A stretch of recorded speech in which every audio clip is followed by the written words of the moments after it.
Dans les Alpes, les conséquences du changement climatique se font déjà cruellement sentir. Les stations de sport d'hiver en Suisse et en France n'ont pas le choix. Elles doivent innover. En effet, s'il n'y a plus de neige, c'en est fini du ski de piste, comme du ski de fond. On ne peut pas exiger d'avoir une piste prête dès fin novembre si les conditions climatiques ne sont pas réunies. Certains optent pour le snow farming.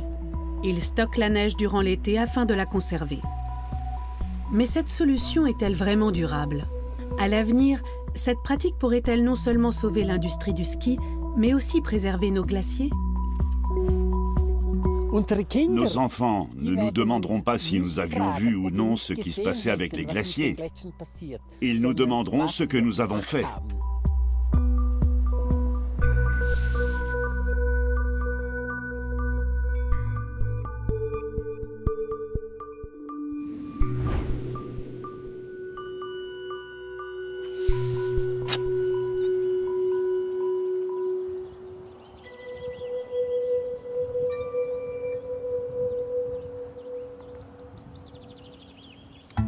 Saint-Moritz, dans le canton suisse des Grisons, est l'une des stations de ski les plus huppées du monde. Située à 1800 mètres d'altitude, elle est réputée pour son enneigement garanti. Toute la jet-set s'y donne rendez-vous. Saint-Moritz a accueilli par 2 fois les Jeux olympiques d'hiver, ainsi que de nombreuses compétitions internationales. Sa piste de bobsleigh est la plus ancienne du monde et la seule à être construite en glace naturelle.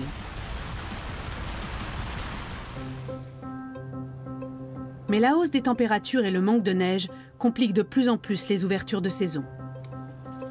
C'est pourquoi Saint-Moritz teste pour la première fois le snow farming à la lisière de la station. En janvier 2023, des canons à neige ont produit à cet effet une énorme butte de neige artificielle.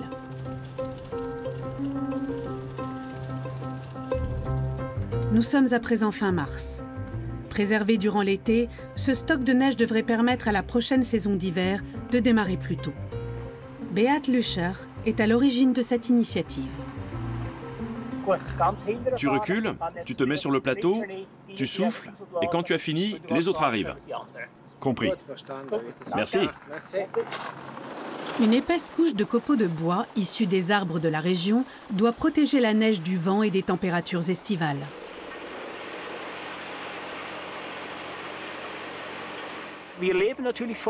Les sports d'hiver, c'est ce qui nous fait vivre. Nous considérons notre station comme le berceau du tourisme d'hiver.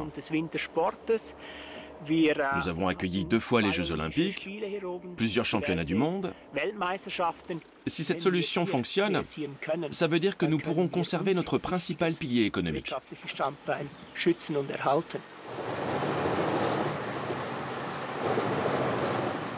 Beat Lüscher est garde forestier. Il est en charge des infrastructures et de l'environnement à Saint-Moritz. C'est un exercice d'équilibriste, car il faut que le snow farming soit à la fois écologique et rentable. L'objectif est d'ouvrir les pistes de ski de fond un mois plus tôt. La neige est stockée à l'ombre sur un versant nord. Ainsi, elle est à l'abri du vent et des rayons du soleil.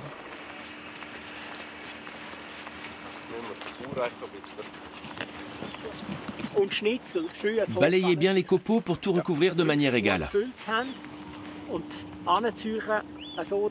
Il faut qu'ils soient bien répartis jusqu'en bas de la pente. Ici, dans la vallée, tout le monde sait très bien d'où viennent l'argent et les emplois. On dépend tous du tourisme. Plus de 80% des habitants de Saint-Moritz travaillent dans le secteur du tourisme, de façon directe ou indirecte. Si on ne tente rien, on aura des problèmes pour tracer les pistes. Il y aura moins de tourisme et la région s'appauvrira. Certaines stations suisses situées à basse altitude ont déjà dû suspendre leurs activités de ski en raison du manque de neige. Saint-Moritz, elle, se bat pour éviter un tel scénario.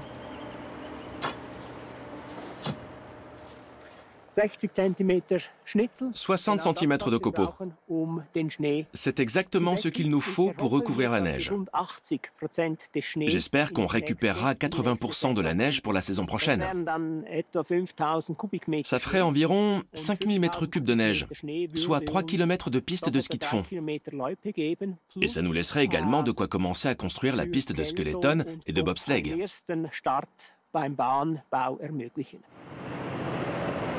Beat Lüscher va surveiller l'évolution du talus de neige tout au long de l'année. Plusieurs heures sont encore nécessaires avant qu'il soit entièrement recouvert. Le garde forestier en profite pour honorer un autre rendez-vous à proximité. L'intérêt du snow farming ne se limite pas au ski de fond. Sur la piste olympique de bobsleigh de Saint-Moritz, Beat Lüscher retrouve Gregor Stelly qui supervise l'équipement. Il veut le convaincre d'utiliser la neige qu'il a mise à l'abri pour la construction de sa piste. En tassant bien la neige, elle durcira et on pourra l'utiliser comme base. La neige artificielle va conserver sa structure. Ça me paraît bien.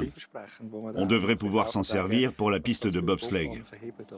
Avec des hivers toujours plus doux et moins neigeux, Gregor Stelly rencontre chaque année davantage de problèmes pour construire sa piste. La neige artificielle ne fond pas aussi vite que la neige naturelle, grâce à la structure de ses cristaux. Le refroidissement de cette piste naturelle dépend uniquement de la température extérieure. Et c'est précisément cela qui la rend encore plus fragile à l'heure du réchauffement climatique. Ça fond vraiment très vite. En été, il n'en reste plus rien. Ce qui veut dire que nous reconstruisons la piste à partir de zéro. Cela se passe fin novembre.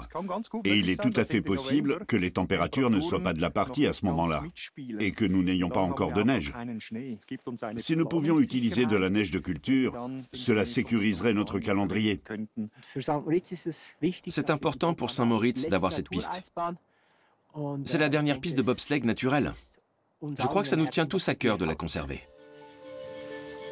Le bobsleigh est l'une des premières attractions de Saint-Moritz à avoir vu le jour en 1904. Une tradition que Saint-Moritz aimerait voir continuer à vivre malgré le réchauffement climatique. Gregor Stelly est le champion de skeleton le plus titré du pays. Et il est toujours le premier à tester la piste pour en vérifier la sécurité. C'est sur cette luge que j'ai remporté les championnats du monde de skeleton à Lake Placid en 2009, à l'âge plutôt avancé de 41 ans. L'occasion était particulièrement belle, car j'ai gagné la 4e manche, celle qui était décisive, le jour exact de mon anniversaire. Aujourd'hui, Gregor Stelly ne file plus la tête la première à 150 km/h. La compétition appartient pour lui au passé. Restent de beaux souvenirs. Il a été 3 fois champion du monde et a remporté 2 médailles olympiques. C'est son père qui l'a initié au skeleton.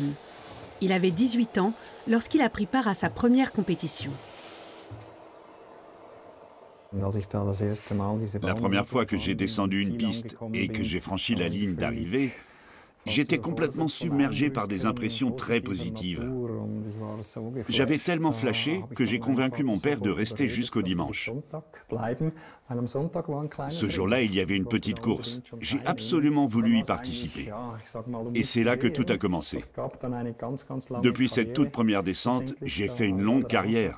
Et aujourd'hui, je suis encore tout près de la piste.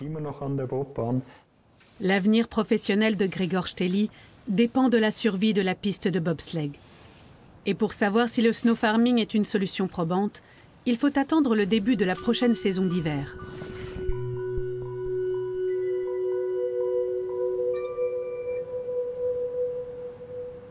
À 400 km de Saint-Moritz, le snow farming fait déjà partie de la routine. Dans les Alpes françaises, les défis posés par le changement climatique et la crise énergétique ont été relevés très tôt. La station de ski de Valseny investit dans des projets visant à préserver la nature et l'environnement. Même si le réchauffement climatique ne s'y fait encore guère sentir à 2800 mètres d'altitude. Yves Dimier contribue à l'excellente réputation de la station en termes de durabilité. Nous sommes mi-avril. Des courses de slalom continuent à avoir lieu. Aujourd'hui, Yves Dimier occupe une place dans le jury. Ancien sportif professionnel couronné de succès, il connaît le domaine skiable depuis plusieurs décennies. Il y a quelques petits changements, un petit peu de moins de neige en bas, en altitude, moins régulier, mais c'est vraiment cyclique. On a encore cet hiver, on a encore eu deux fois 15 jours, 3 semaines, à moins 15 degrés, moins 20 degrés en altitude. Donc on a encore des grosses périodes de froid. Avec ses 125 km de pistes sur des versants nord ombragés, Valseny a la garantie d'avoir de la neige, mais veut tout de même devenir neutre vis-à-vis du climat d'ici 2037. Dans cet objectif, Yves Dimier a fait l'acquisition de la toute première dameuse électrique en France. Arnaud Thibault teste ce prototype zéro émission depuis le début de la saison. Salut Yves, ça va bien? Ouais, alors c'est bien passé? Là il y a de l'épaisseur hein, sur le secteur, là sur l'Arcel, on est vraiment bien. C'est une machine qui est très silencieuse, très agréable à conduire, souple, qui a du couple, hein, on le voit, on arrive à monter dans des pentes qui sont assez importantes malgré des conditions de neige qui sont difficiles. Les grosses machines qui travaillent la nuit avec nos chauffeurs font plutôt des postes de 7 heures et la technologie batterie électrique n'est pas encore adaptée. Mais on espère qu'il va y avoir une évolution rapide dans les années à venir, que ce soit avec les moteurs électriques ou à hydrogène. Un bon travail Arnaud. Merci Yves. Travaille bien. Bonne soirée. Très bien. Au bout de 3 heures, Arnaud Thibault doit recharger la dameuse électrique, avec une électricité neutre en carbone. Valseny utilise l'énergie hydraulique que lui fournit un lac de barrage situé au milieu du domaine skiable. Par souci d'économie d'énergie, les remontées mécaniques ralentissent lorsque leur taux d'occupation est faible. Des capteurs mobiles mesurent la densité de l'enneigement et réduisent la production de neige artificielle en fonction. Malgré ces efforts, l'utilisation de canons à neige, au même titre que le snow farming, reste problématique. Des études montrent en effet que cette pratique endommage les sols et qu'elle entraîne un manque d'eau durant les mois les plus chauds de l'année. Yves Dimier et son collègue Laurent Sévigné essuient donc des critiques de la part des écologistes. Ceux-ci estiment que le ski n'est pas une activité durable à l'heure du réchauffement climatique et de l'augmentation des sécheresses. On n'est pas d'accord par rapport à ceux qui disent que c'est artificiel, c'est pas bien. Effectivement, on l'emprunte l'eau à une période où certains pourraient dire que oui, il faut la laisser couler et autres. Mais dans les faits, quand beaucoup ont besoin d'eau au printemps, quand ça commence à être un petit peu la sécheresse, du coup, les réserves de neige qu'on crée avec cette neige de culture, c'est plutôt favorable. Malgré les controverses entourant la neige de culture, Valseny s'est vu recevoir le Flocon Vert, un label de qualité décerné par un mouvement écologiste indépendant. Jusqu'à présent, seules 15 stations de sport d'hiver françaises ont reçu cette estampille. C'est un très beau souvenir puisque... Yves Dimier et Laurent Sévigné se sentent confortés par cette distinction. Ils souhaitent désormais collaborer encore plus étroitement avec les défenseurs de la nature. Une partie du domaine skiable de Valseny se trouve au sein du parc national de la Vanoise.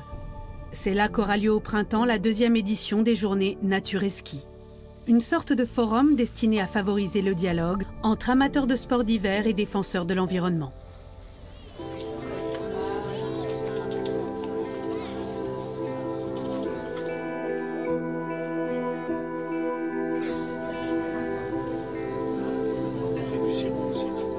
L'occasion pour Yves Dimier de prendre la température, car tout le monde se retrouve à cet événement. Fournisseurs d'électricité, agriculteurs bio, artisans, associations de défense des animaux et de l'environnement.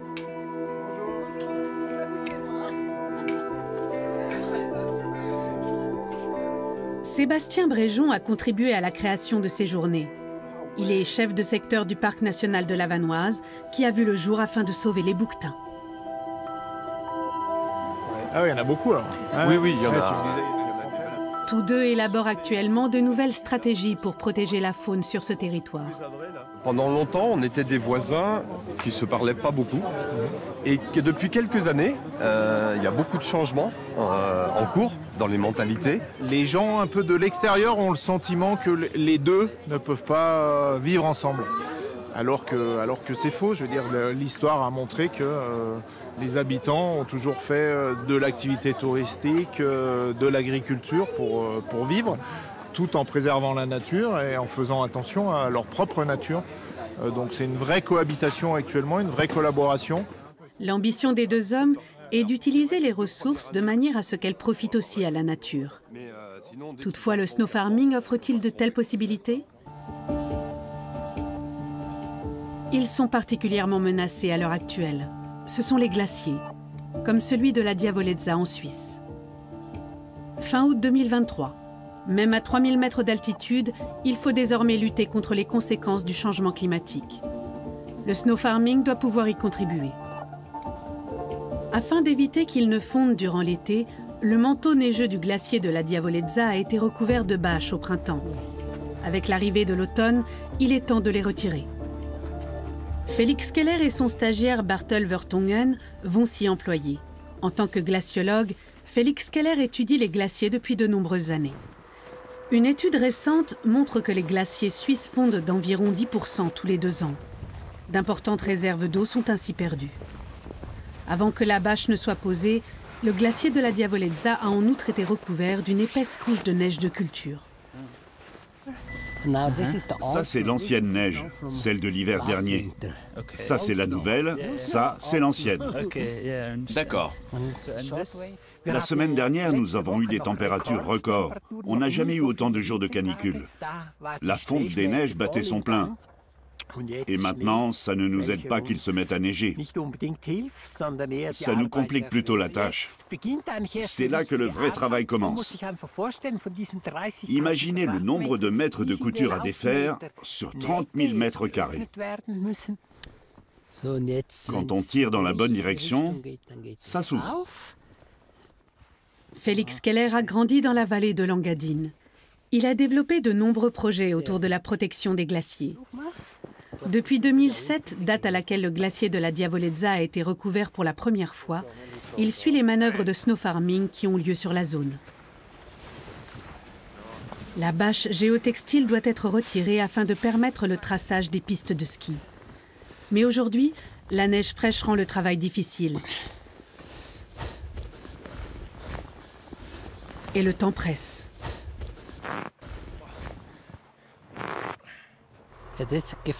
Vous arrivez à avancer, malgré la neige?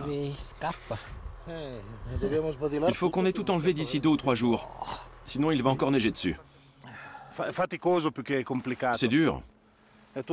Il faut d'abord trouver une extrémité de la couture pour ouvrir le tout. Si on est dans le bon sens, c'est facile. Si c'est dans l'autre sens, c'est l'horreur. Les différents laits de tissu ont été cousus à l'aide d'une machine industrielle, le plus serré possible pour ne laisser passer ni les rayons du soleil, ni la pluie. Quand je me souviens de mon enfance, à l'époque, il était encore possible de skier ici en été, alors que maintenant, on a tout recouvert. Alors je me dis que les choses ont bien changé. Si le glacier de la Diavolezza doit être préservé, c'est aussi pour des raisons économiques. Il fait partie d'un domaine skiable très prisé en Haute-Engadine, qui attire de nombreux touristes l'hiver. Et grâce au snow farming, les équipes nationales peuvent s'y entraîner avant la saison proprement dite.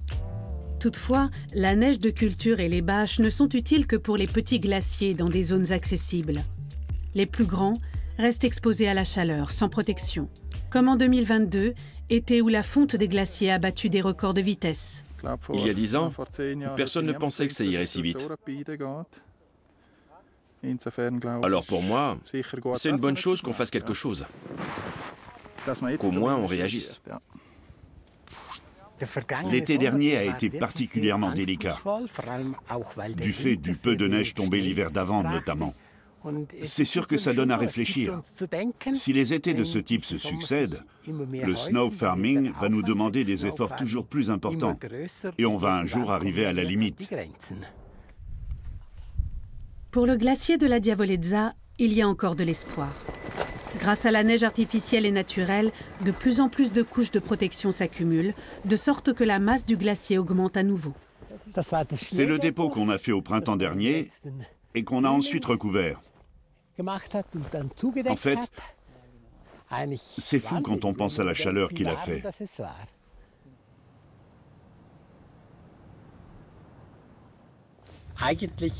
Pour être honnête, si on n'avait pas mis en place le snow farming, il n'y aurait plus rien ici. C'est la triste vérité. Au cours des 166 dernières années en Suisse, la moitié de la surface des glaciers a disparu. Malgré l'engagement de Félix Keller et de son équipe, le snow farming n'est pas en mesure d'assurer la protection des glaciers sur le long terme. Cela représente un investissement énorme. 800 heures de travail ont été nécessaires à l'équipe pour recouvrir le glacier au printemps. Il faut 2 semaines à une équipe de 10 personnes pour retirer la bâche au printemps. Les coûts de l'opération, eux, sont passés sous silence. Cependant, ces efforts ont ici porté leurs fruits. Depuis 2007, le glacier de la Diavolezza a gagné plus de 10 mètres de largeur à un endroit. Plus bas, il s'est étendu de 10 000 mètres carrés.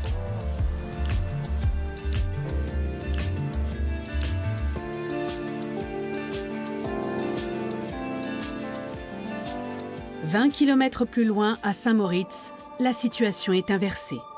La butte de neige de culture a diminué. Nous sommes en octobre.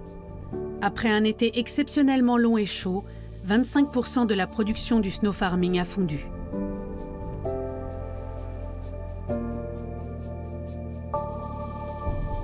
Quelques semaines plus tard, la première neige est tombée. La butte doit rapidement être démontée pour éviter que davantage de neige ne vienne recouvrir les copeaux de bois.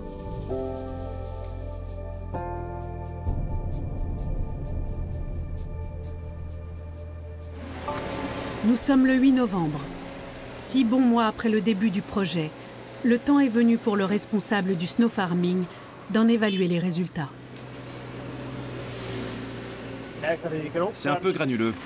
La neige est différente de ce qu'attendait Beat Lüscher. La pression de la masse a modifié la structure de la neige. Il ne reste que les cristaux de glace.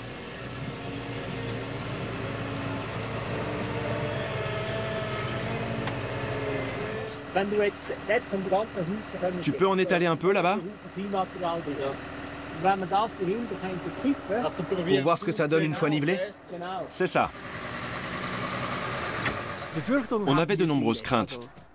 Le pire des cas aurait été que toute la neige fonde. On a eu des températures très élevées. Alors forcément, on s'est posé des questions. Tiendra, tiendra pas? Beat Lüscher espérait récupérer 80% de la neige. Ce sera 75%. Somme toute un bon résultat étant donné les températures de cet été. On ne sait pas encore quelle longueur pourra atteindre la piste de ski de fond prévue. Une partie de la neige est brune et pâteuse. La nivelée montrera si elle se prête malgré tout au traçage de la piste. La surface test ne laisse guère de doute. Il y a un problème.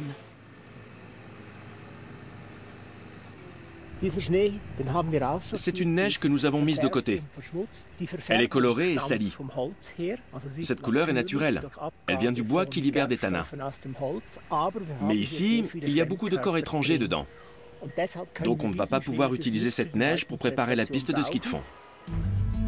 Heureusement, peu de neige est à mettre au rebut. Il faudra attendre quelques jours avant de savoir quelle longueur pourra atteindre la piste de ski de fond. 2300 kWh d'électricité ont été nécessaires pour ce projet, soit la consommation annuelle d'un foyer de 2 personnes. Malgré ce coût, le snow farming reste intéressant pour Saint-Moritz, également en termes d'image. Si à long terme, nous parvenons à faire venir les équipes nationales d'autres pays pour qu'elles s'entraînent dans la vallée de l'Engadine, ou que nous pouvons organiser des événements autour du bobsleigh ou du skeleton en toute sécurité, cela peut avoir une influence sur notre offre. Et cela se répercutera ensuite sur les hôtels et le tourisme. À présent, Beat Lüscher doit vérifier si la neige du snow farming est également utilisable pour la construction de la piste de bobsleigh. Ce serait un coup de maître, car Saint-Moritz est actuellement en discussion pour les Jeux olympiques de 2026. L'Italie ne possède pas de piste de bobsleigh et de luge. Elle doit donc transférer ses compétitions à l'étranger. Le couloir de glace de Saint-Moritz est parmi les candidats les mieux placés. Fin novembre, la construction de la seule piste de bobsleigh naturelle du monde a commencé. 15 000 mètres cubes de neige sont transformés à la main en un long couloir de glace. Des murs de 2 mètres de large en assurent la stabilité. Chaque année, 15 ouvriers viennent du Tyrol jusqu'en Engadine. ce sont presque toujours les mêmes. Cette équipe bien rodée a fait ses preuves. Elle réussit l'exploit de creuser les 2 km de la piste naturelle en seulement 4 semaines. Beat Lüscher et Gregor Stelli doivent prendre rapidement une décision. Vont-ils ou non utiliser la neige du snow farming? La pluie et la chaleur n'ont quasiment pas eu d'impact sur la neige. C'est vraiment une masse compacte, quasiment du béton, très stable. Elle est un peu grumeleuse. Pour savoir si vous pouvez l'utiliser, il faudrait demander à tes spécialistes de la construction qu'ils regardent. C'est eux qui nous diront si ça va ou pas.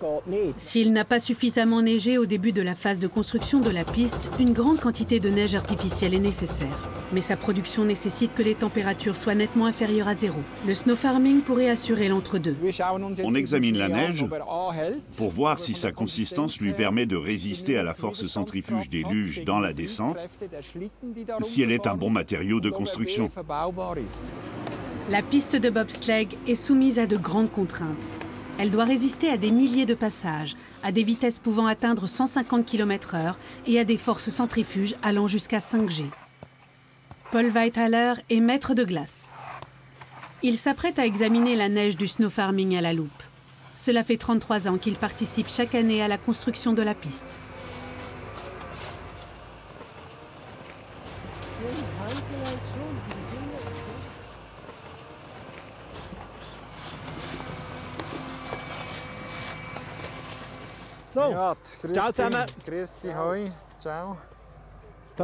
C'est la neige du snow farming. Est-ce qu'elle est bien comme ça? Comment pensez-vous qu'on peut l'utiliser? Peut-être seulement pour les fondations?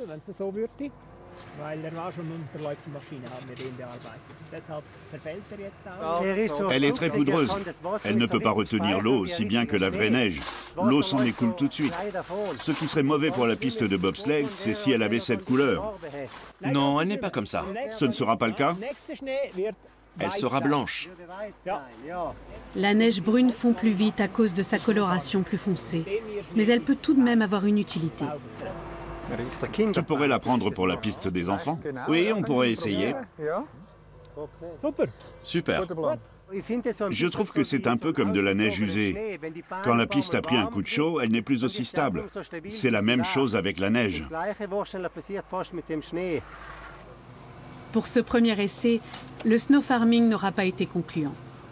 Nul ne sait combien de temps cette piste naturelle pourra résister à des hivers toujours plus chauds.